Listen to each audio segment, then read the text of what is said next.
The nature of our life is we do not know what is going to happen in the next moment.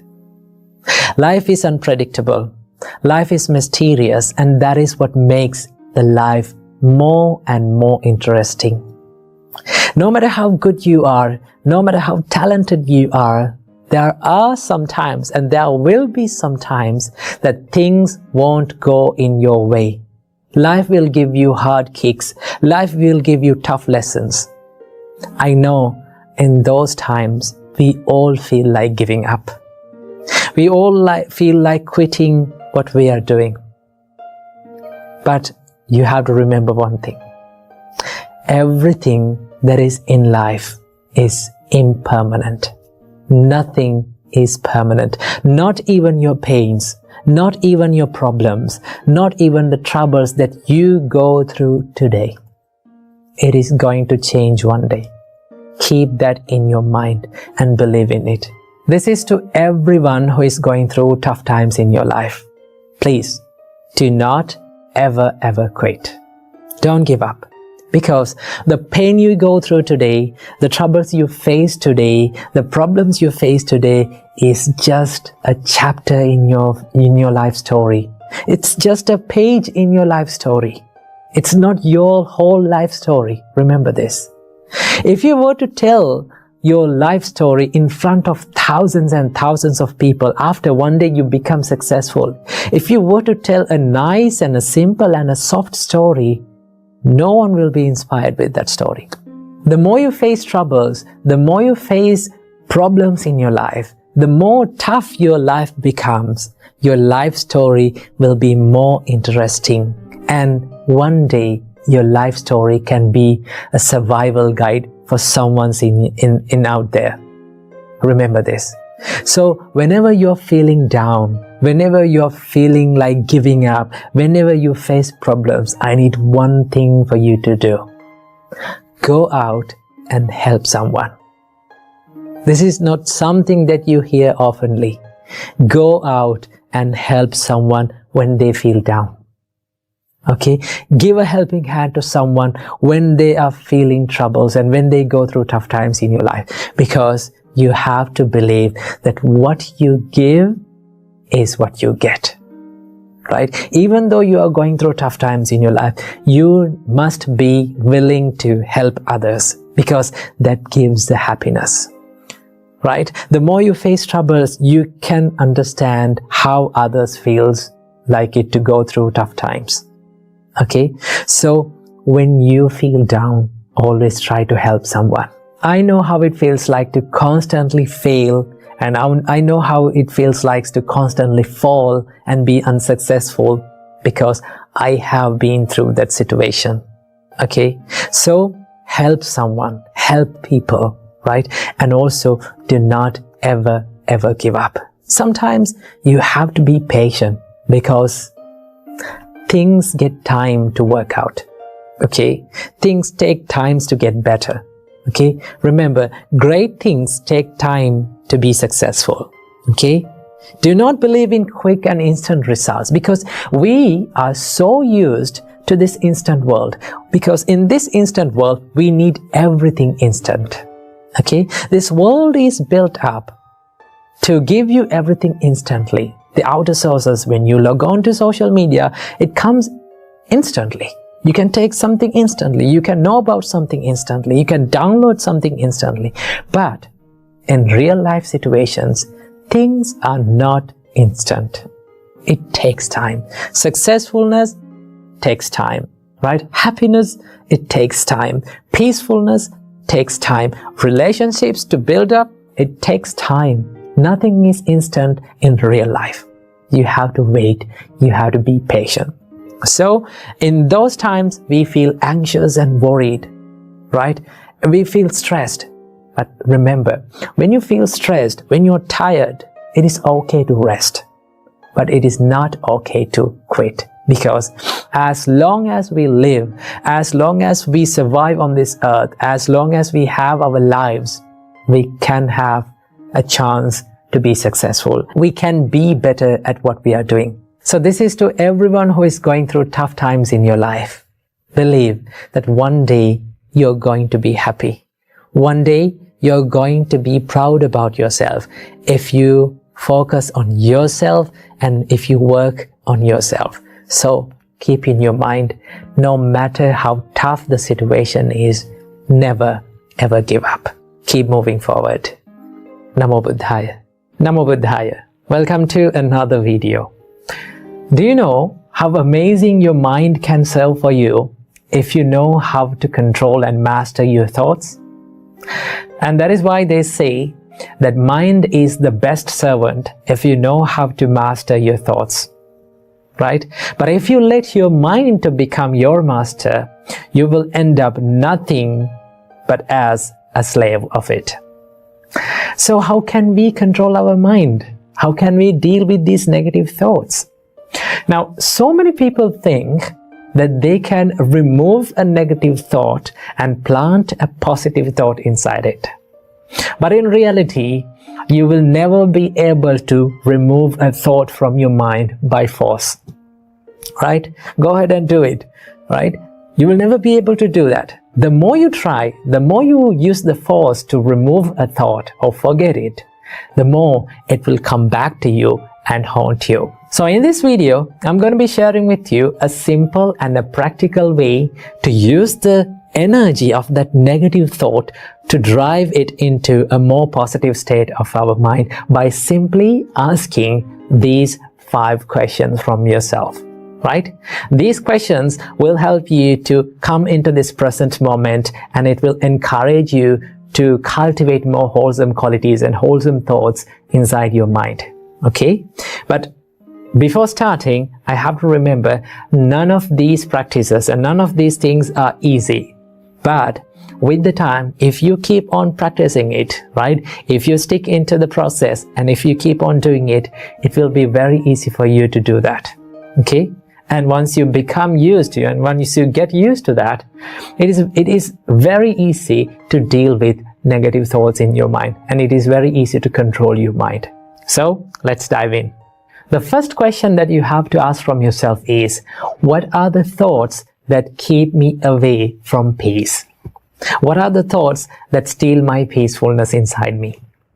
When you ask this question from yourself, you can go through the weaknesses of yourself, right? Because the weaknesses are different from one person to another.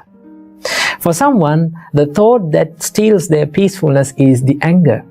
For another person, it is the jealousy. For another person, it is the procrastination or the laziness. Okay? So when you ask from yourself, what makes me disturbed? Okay? What steals my peacefulness? Then you will have a good understanding about what are the weaknesses inside you. Once you realize what are the weaknesses inside you, okay, what thought pattern steals your peacefulness, then it is very easy for you to deal with that negative state of your mind. Okay? So ask from yourself, what steals my peacefulness?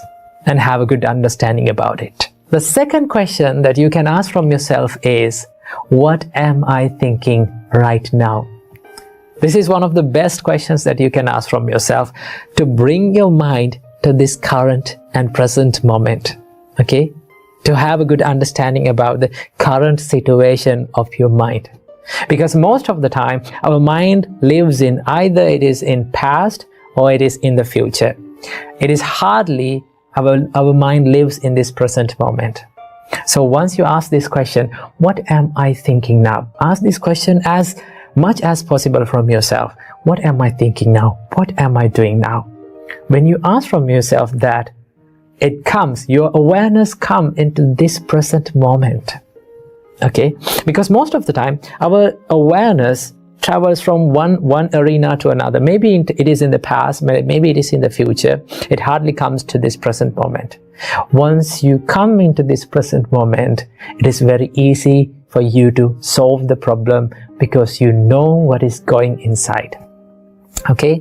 When you ask from yourself that question, you can come up with so many answers. Okay? Ask it from yourself and you will come up with these answers like, my mind is in anger now, right? I'm at stress now. I'm in a problem. I'm thinking about something. I'm worrying about something. Okay? Once you identify that, right? Once you catch your thought, it is very easy to deal with it. Now you came to this present moment and you identify the thought. Now you have to ask the third question. The third question is this thought pattern helpful for me? Right? When you ask this question from yourself, you dive into that problem and you started to think the downside of that negative state. For an example, if you're in anger, if you ask from yourself, is this anger really gonna help me? Is it going to help me? Then you will come up with the answer, no, it is not going to help me. It only hurts me and the other person. Right? It will lead to many problems. When you ask that question from yourself, it gives you the chance to think about the disadvantages and the downside of your thought patterns. The more you realize the disadvantages of your thought patterns, it is very easy to stay out of it because you know that it is going to hurt. Because most of the time we do things and we think without realizing and without thinking about the disadvantages of it. And that is why it is the best thing to ask from yourself that, is it really going to help me? Now you identified your state of your mind. Now you came to this present moment. Now you know that it is not going to help you. As the next question, now you can ask from yourself, what is the best thing to do instead of staying in this negative state? Right? For an example, if you're in anger, ask from yourself, what is the best thing to do instead of staying in anger? Now, what should I do now? Then you will come up with the answer that I should forgive people. I should let go of this anger. You know, if I need to be at peace, right? If I need to find the peacefulness inside my mind, then I need to let go of this anger. Okay, I need to remove it. Now you come up with a solution. Now the best part is, the most amazing thing is, every one of us know what is good and bad. We know what to do and what not to do. Okay, now for an example, let's say, now we know that too much sugar is bad for our health. But what we do, when we are going to make a teacup, we just pour some extra sugar into it. We put some extra sugar into it.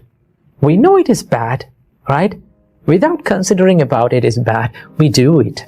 And that is why the correct thing that you can do is think about, what is the best thing that I can do now, right? Is it to forgive that people? Is it to let go of that jealousness? Is it to let go of that laziness and continue to work? Right? When you think about that, you come up with a solution from yourself. Okay? You find the solution through yourself. So ask this question from yourself, then what is the best thing that I can do to stay away from this negative state of my mind? Now you came up with a solution for your problem. Now what you have to do is to think about the benefits of cultivating this positive state of your mind. Okay? Try to think about the benefits of forgiving. Try to think about the benefits of staying away from jealousness. Try to think about the staying away from laziness and getting to work. Okay? Once you do that, you will come up with the benefits of it. You will find the reward of it. The more you see the benefits of something, the more you will tend to be in that state. Okay? Because you know that you're going to get something good into your life. So try to ask from yourself, what are the benefits that I'm going to get by cultivating these wholesome thoughts? That is the fourth one. So now you ask all the questions from yourself, right? Now you know what to do and you know the benefits of it, right? Now there's only one thing that you have to do, and that is to take action. Go ahead and do it. Right? Do the wholesome things and cultivate more wholesome qualities to your mind. But remember, none of these things are easy to our life. Okay? It is very difficult. We have to try hard. We will fail when we are doing these things. But one thing that we have to do is we have to keep on doing it, whether we fail or not. Okay? Once you do it continuously, okay, once you maintain that consistency, you will be good at it and it will be a part of your life, right? So that is how we deal with our mind. That is how we deal with the negative states of mind. So practice this and see it will work for you. Namo Buddhaya. Namo Buddhaya. In Buddhism, there is a practice called Sila. Sila is the way of self-discipline and moral conduct and virtuous behavior. So let's talk about Sila from this video. So fundamentally, all Buddhists practice 5 precepts.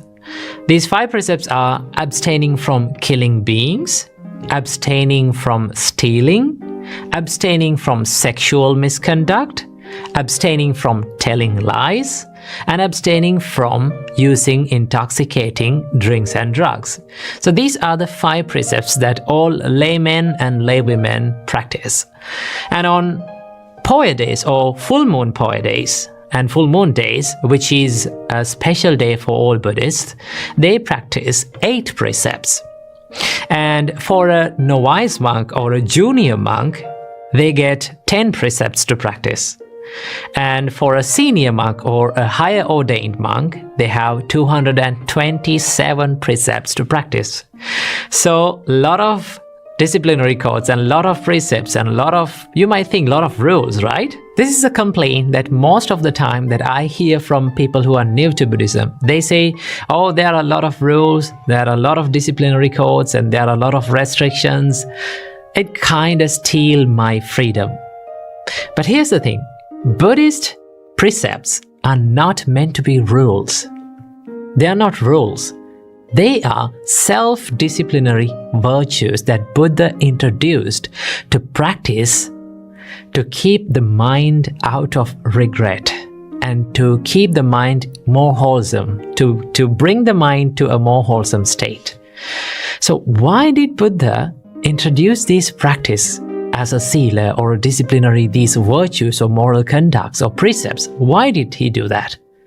The reason is the Buddha realized when someone engaged in such activities like breaking a precept, it accumulates bad karma or unwholesome karma. And what unwholesome karma leads to? That leads to suffering or regret. For an example, if someone kills animals or kill living beings, that needs to, he must create a lot of unwholesome intentions like violence, cruelty, and harmful thoughts, right? So these thoughts will lead to harmful results or suffering. The Buddha said that intention is the karma. Chetanahang bhikkhave kammang vadami. Monks, I say, the intention is the karma. So as intention is the karma, if someone generates more unwholesome intentions, then he will accumulate more unwholesome karma, which leads to unwholesome results or suffering as a result. So the Buddha said, it is much better to stay away from these actions which leads to suffering in life. And that is why Buddha introduced Sila as a practice to be disciplined from your body and from your words, to live a life of less regret, right? So most of the time, people when they commit or when they do these such offenses, or I would say when they do such unwholesome actions, what is the final result? It leads to the regret, right? They think like, oh, I shouldn't have done that. Maybe after a long time, they will think like, I shouldn't have done that. To stay away from that regret, to stay away from your mind complaining to yourself that you're a bad person, you did this bad thing, to stay away from that, the Buddha said, be disciplined. Live a life of self-discipline or live a virtuous life. That is why Buddha introduced these precepts as sila. And also remember that if someone breaks such a precept, there is not a person or there is not any God who is going to punish that person. Buddha is not coming to punish you, okay? So if someone breaks the precepts, the Buddha introduced a way to make it correct, okay? If you did a mistake, the Buddha said that it is okay to do mistakes. Mistakes can happen, but you have to correct that mistake. Understand that mistake as a mistake, okay? Understand that offense as an offense and correct it. The way to correct an offense or a mistake is to be open up. Do not hide that offense. Do not keep that mistake in your life and hide it and cover up and live like pretend to be a good person. The Buddha said, if you did an offense, be opened up. Tell it to a wise person who can understand you and who can forgive you. Tell it to that person and free your mind. Okay, that is why in monk's tradition, usually in monk's disciplinary codes, if a monk did an offense, or it is called apatti in monk's tradition, if apatti has happened, a mistake has happened, the way that we can correct that mistake is to go to a brother monk or a spiritual companion and to be open up to him, to say that I did this offense. This mistake has happened within me, so I'm going to correct it. I'm trying my best to protect and to be disciplined hereafter. And that is the way that we correct our mistakes. So you may be wondering, what is the use of practicing sila or being disciplined? So in Kimattiya Sutta, the Buddha explained this to Venerable Ananda. Venerable Ananda asked from the Buddha, Bhante, what is the purpose and benefit of wholesome, virtuous behavior, which is sila? The Buddha says, Ananda, the purpose and benefit of wholesome, virtuous behavior is non-regret. By practicing sila, it leads to non-regret. And what is the purpose and benefit of non-regret? The purpose and benefit of non-regret is joy. And what is the purpose and benefit of joy? The purpose and benefit of joy is rapture, is more spiritual pleasure. And what is the purpose and benefit of rapture? The purpose and benefit of rapture is tranquility. And what is the purpose and benefit of tranquility? The purpose and benefit of tranquility is pleasure. And what is the purpose and benefit of pleasure? The purpose and benefit of pleasure is concentration.